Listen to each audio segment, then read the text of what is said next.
y más importante de sus obras.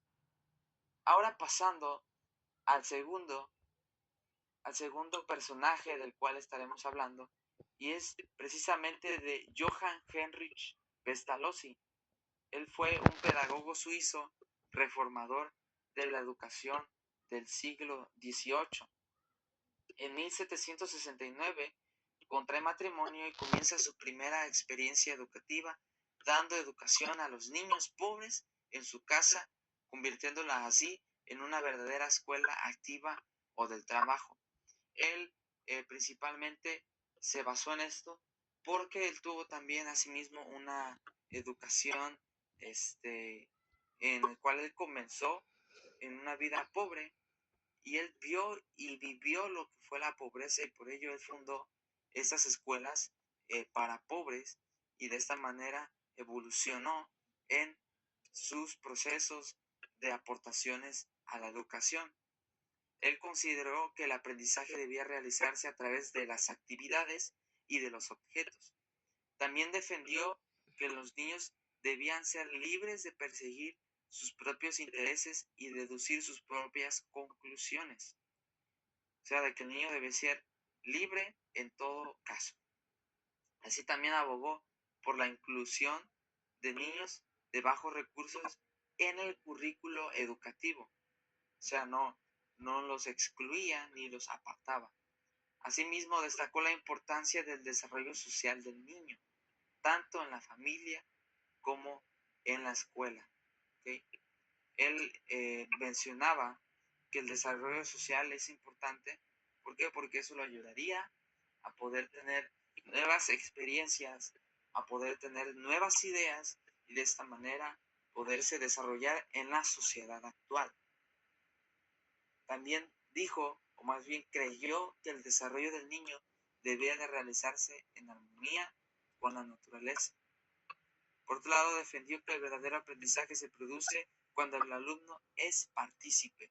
De ninguna manera era o ayudaba mucho a que el alumno simplemente fuera un receptor de lo que el educador daba o enseñaba durante las clases, durante el aula. Entonces, el niño debía ser partícipe, el alumno debe ser partícipe y desarrollarse de manera eficiente.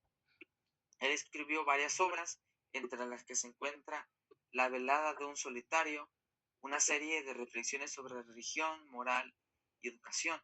También escribió Leonardo y Gertradius, obra que se hizo célebre, así también como el Manual de las Madres.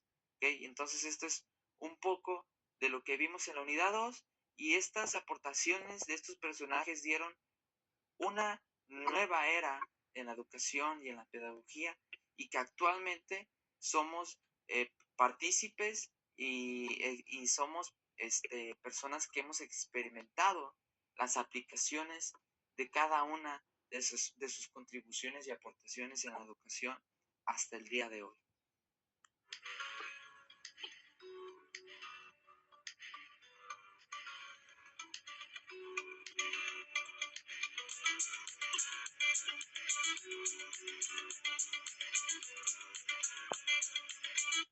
¿Quién fue John Dewey? Conoce sus aportaciones en la pedagogía.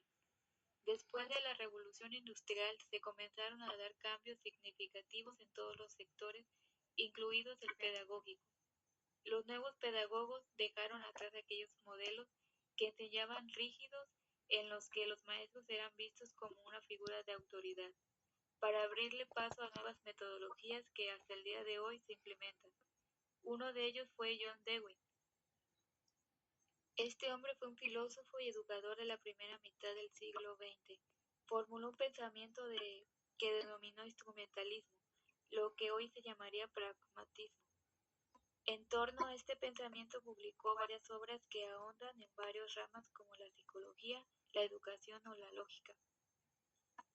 Una de sus obras fueron La psicología, publicada en 1887, Esbozos de una teoría crítica de la ética en 1891, La escuela y sociedad en 1903 y uno de los escritos más importantes de su carrera, fue la democracia y la educación en 1916.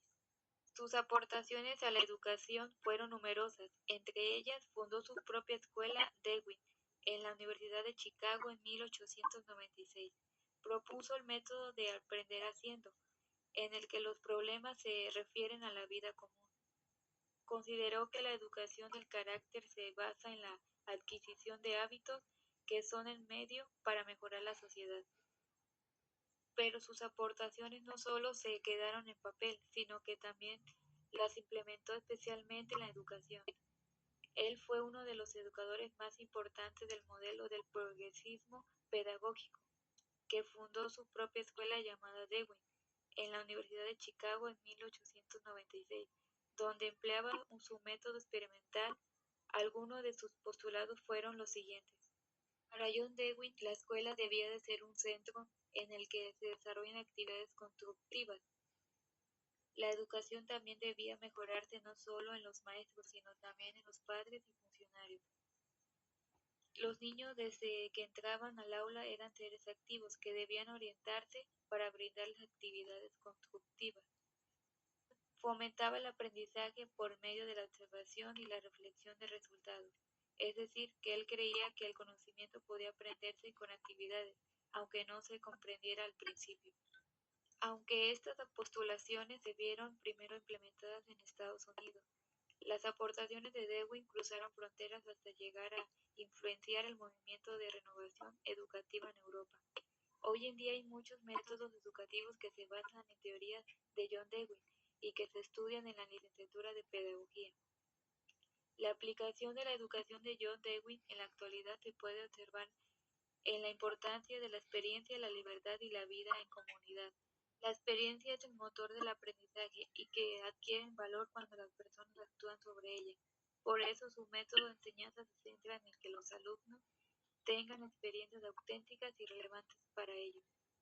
La libertad de observar y juzgar es la más importante. La vida en comunidad. Dewey consideraba que la escuela es parte de la sociedad y que los alumnos deben aprender a convivir con ella. También consideraba que el aprendizaje se da en un ambiente democrático donde no haya barreras para el intercambio de ideas. El docente debe generar entornos estimulantes para desarrollar la capacidad de actuar de los alumnos.